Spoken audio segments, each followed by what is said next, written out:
Good morning. Today is Tuesday, March 18th, 2025. I'm Anthony, and this is Drive Dive. So I'd like to start by asking you to comment down below. Just quick check-in. How you feeling?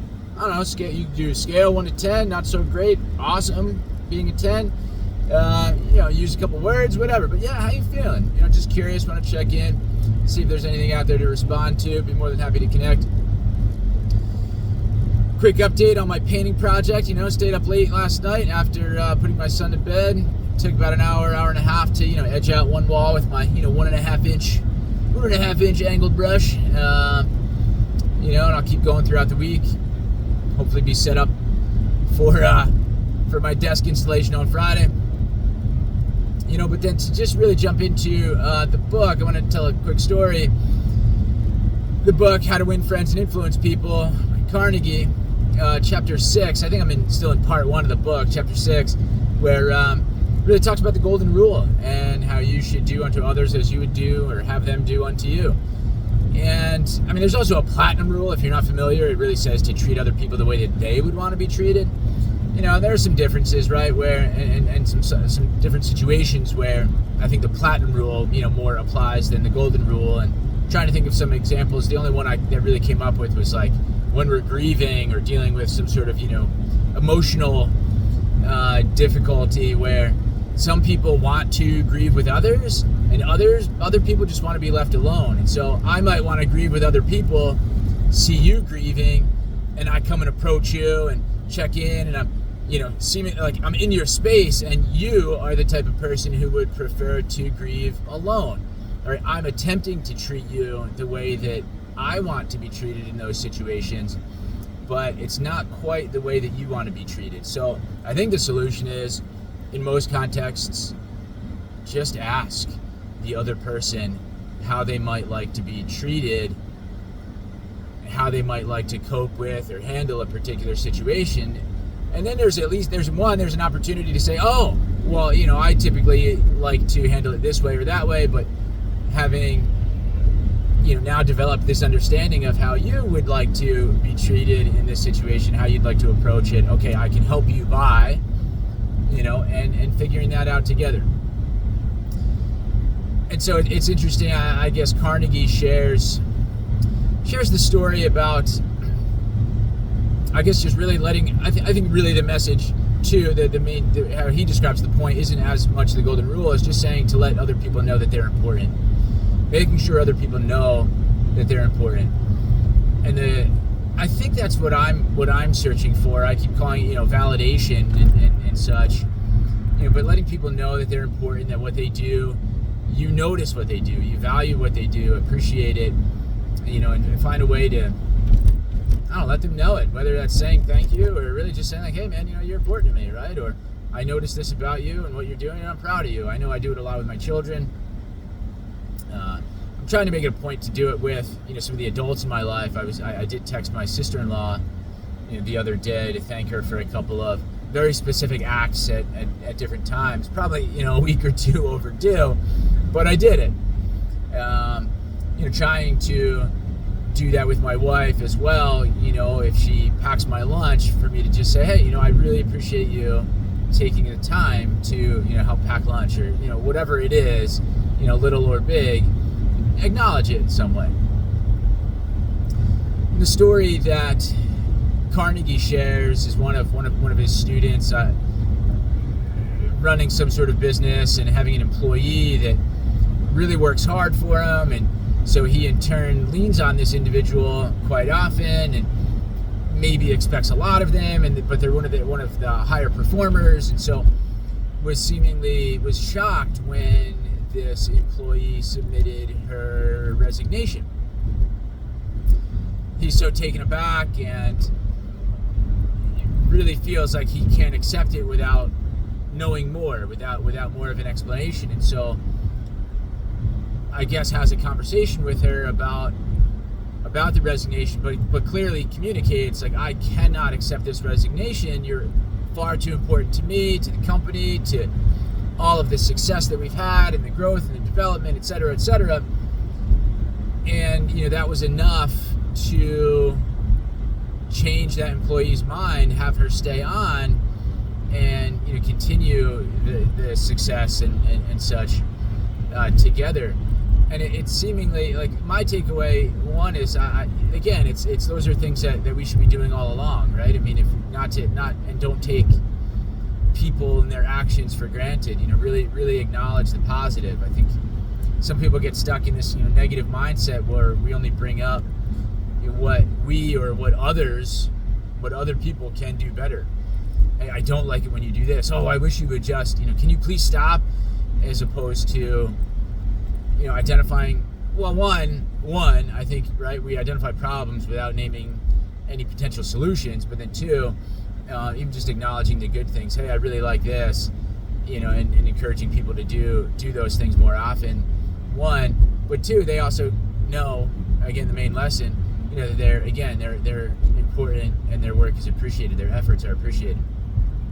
And so I'm reminded of, a resignation where I was on that end. I'd been with the district for some time, and part of, I'm trying to leave out some of the specifics. I don't really want to name, people and places, but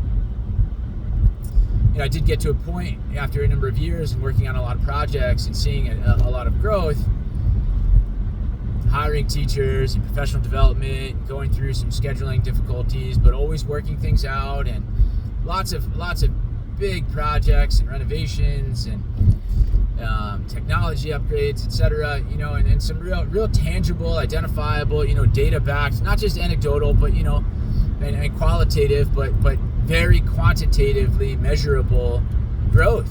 And I'm feeling really great about the work I'm doing, but it's so hard to get that pat on the back. And I remember multiple bosses having the conversation with one of them and saying, after being corrected about something, I can't even remember exactly what it was, but I said, hey, well, you also got to give me a pat on the back for X, Y, and Z. And the response, oddly in my opinion, was, oh, I'm just not very good at that. Right? And so it's just, one, it stinks that as an employee, I'm not able to say that, right? When I'm being corrected, I'm not able, oh yeah, I'm just not very good at that. But totally acceptable for the boss to say that. There was, no sort of ownership of, oh, I could do a better job of that. Nope, I'm not good at that. And that's it. Meanwhile, some of our messaging within the district to kids and teachers is about adopting a growth mindset. But here, this person's response is just, no, I'm not good at that. So very, very hypocritical. And then, fast forward to when just before I resigned, I was interested in applying for an award. Yes, it would have been more personal recognition, but my work in a district and the growth, etc., this visionary leadership award. I'm like, yeah, no, I think I'd be good for it. But one of the requirements for the application is a letter of recommendation from your boss in the district, and I was told no. I was told that the district doesn't support individual awards and they would not be able to provide such a recommendation. Needless to say, I was disappointed and crushed, and then, right, I'd already kind of been waffling with the decision.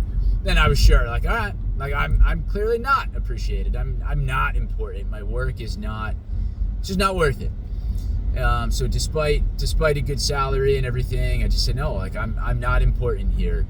I'm not valued here, and I resigned. And after I resigned, I'm thinking it would take so little for me to stay. It would just take one of my bosses to tell me, hey, what are you nuts? Resign? How could you? You've been a part of this, you've been a part of that. We can't do this without you. We really want to see this growth continue, and your leadership, your vision, blah blah blah blah blah blah blah. Just anything, right? That pat on the back I've been craving the whole time. Just give it to me, I'll stick around. But yeah, needless to say, it never happened. Actually, quite the opposite. Where on my last day, I made it a point to try and visit the one boss, stopped by the office. This person was in a meeting with another individual behind a closed door, but there's a little glass panel, right? A little window I could see in, and I could see my boss, and my boss could see me.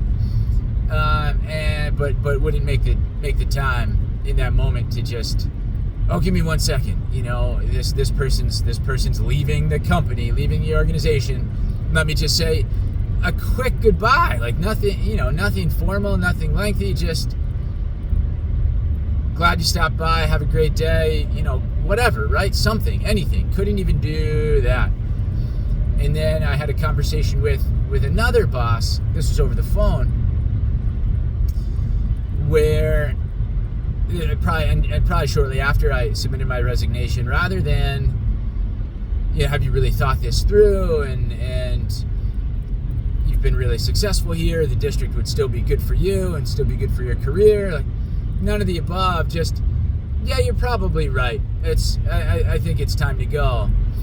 And then there's another, there were a couple of teachers who were also resigning, and this boss, same conversation, Anthony, yes, I think it's the right time to leave. Oh, and hey, by the way, do you have this person's cell phone number? I'd like to call them and try to get them to stay. All right, so, clearly that person's important to you, and you feel they're important to the district, but not me, not this guy. And so, yeah, people will make decisions based on how important they feel in an organization, in a relationship, just at all times. And so I agree wholeheartedly with Carnegie and his lesson of making sure people know that they are, and making sure people feel important. So, yeah, that's it. Comment down below if you got any stories like that you want to share. Respectfully, right? Don't put too many details out there in case there's any backlash or, retribution. But, yeah, stories, man. I'm always open to sharing stories, and that's what this is about. Get some stuff off my chest, but also share some things with you, and I don't know, give you some encouragement, motivation, validation. So I do appreciate you watching. If you watch this whole video, really, truly, truly appreciate it. Give us a like, subscribe to the channel, hit that notification bell. And seriously, comment down below. I love to connect and chat. But that's it. I upload a video every day, and we'll see you tomorrow. Have a great day.